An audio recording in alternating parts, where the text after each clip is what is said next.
Hello बच्चों, नमस्कार।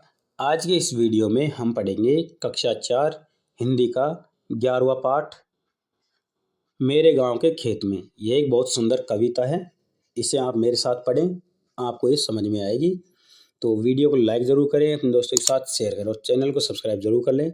चलिए शुरू करते हैं। खुशहाली के गीत लिखे हैं मेरे गाँव के खेत में, पायल संग कुदाली चलती मेरे गाँव के खेत में, पानीदार कुओं पर चलते रेंटों की आवाज़ जहाँ, धानी धरती के कण कण को दौरों की सौगात वहाँ, हरियाली ले फसल खड़ी है मेरे गांव के खेत में, खुशहाली के गीत लिखे हैं मेरे गांव के खेत में, बैलों के कंधों ने खींची हल्की फाल जहाँ हर बार, भर भर छकड़े धान के लाए मुस्कान मुस्काए जिनसे घर द्वार, रुन झुन कर रमझोल बजे है मेरे गांव के खेत में, खुशहाली के गीत लिखे हैं मेरे गांव के खेत में। जहाँ नीम की डाली बैठी चिड़िया चहक चहक कर गाती है, कभी धूल में नहा नहा कर बादल का संदेश सुनाती, बया घास के महल बनाती मेरे गांव के खेत में, खुशहाली के गीत लिखे हैं मेरे गांव के खेत में। काली पीली दोमट मिट्टी फसलें कई उगाती है, बिन बोई घास रूप में अपना प्यार लुटाती है, सन सन हवा बहे मत वाली मेरे गांव के खेत में, खुशहाली के गीत लिखे हैं मेरे गांव के खेत में।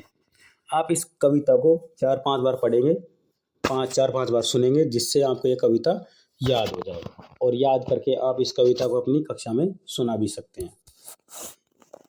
तो अब इस पाठ के अभ्यास कार्य पढ़ेंगे हम। शब्दार्थ जैसे धानी, धान के रंग की मतलब हल्की हरी, सौगात भेंट या उपहार, फाल हल में लगी लोहे की नोक, छकड़ा बैलगाड़ी, रमझोल घुंघरुओं की आवाज़, संदेश समाचार।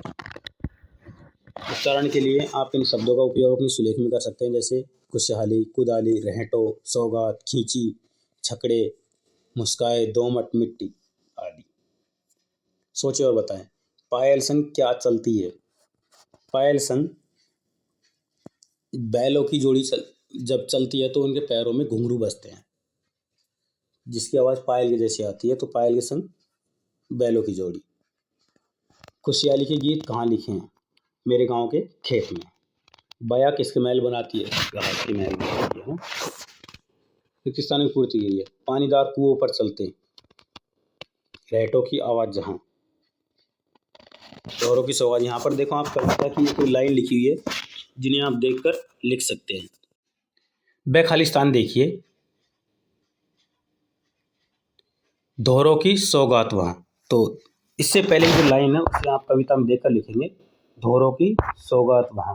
तो ये दौरों की सौगात वहाँ है ना, तो इसमें लिखेंगे धानी धरती के कण कण को दौरों की सौगात वहाँ। तो इससे पहले लिखेंगे धानी धरती के कण कण को। मैं आपको बता दूं, इसमें ये जो लाइन है ना, ये लाइन धानी धरती के कण कण को दौरों की सौगात वहाँ, तो ये ऊपर वाली लाइन आपको खालिस्तान में भरनी है। अगला देखिए, अगला क्या है?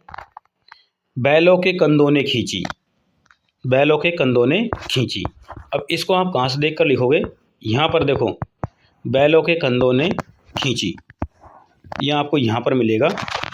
इस लाइन को लिखेंगे इसके बाद में, हल्की फाल जहाँ हर बार, बैलों के कंधों ने खींची हल्की फाल जहाँ हर बार। ठीक है, इसमें आप ये लिखोगे खालिस्तान में।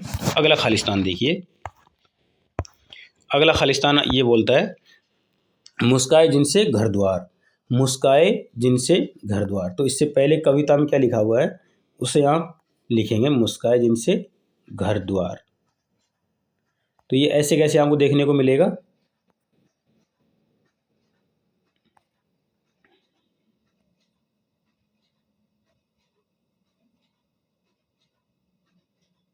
यहाँ पर है जिनसे घरद्वारी लाइन मिल रही है, तो इसके ऊपर वाली भर भर छकड़े धान के लाए, मुस्काए जिनसे घर द्वार। तो ये लाइन जो आपको दिख रही है ना इसके अंदर, ये आपको खालिस्तान में भरनी होगी। ठीक है, अगला देखो, लास्ट वाला खालिस्तान, जहाँ नीम की डाली बैठी, जहाँ नीम की डाली बैठी। तो उसमें आपको ये भरना होगा।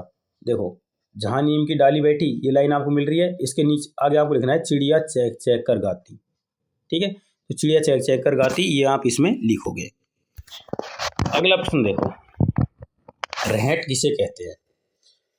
पहले के ज़माने में कुओं से पानी निकालने के लिए एक बहुत बड़े पहिए पर बर्तन बांधकर उसे घुमाया जाता था। वो कुएं के अंदर जाकर पानी लेकर ऊपर आता था, जिसे हम रहट कहते हैं।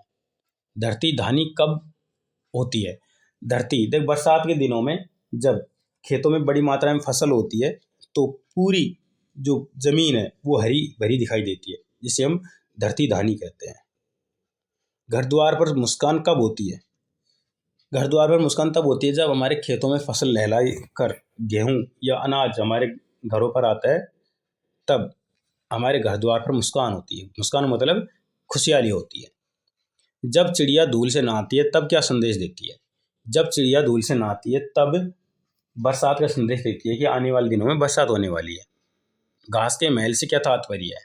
घास के महल से तात्पर्य है पक्षी अपने रहने के लिए जो घर बनाते हैं उसे घास का महल कहा गया है। ठीक है, तो इसी प्रश्न के साथ हमारा यह अध्याय समाप्त होता है। अब अगले अध्याय में मिलेंगे। जाने से पहले वीडियो को लाइक करें, अपने दोस्तों के साथ शेयर करें और चैनल को सब्सक्राइब जरूर कर लें। चलिए मिलते हैं, धन्यवाद।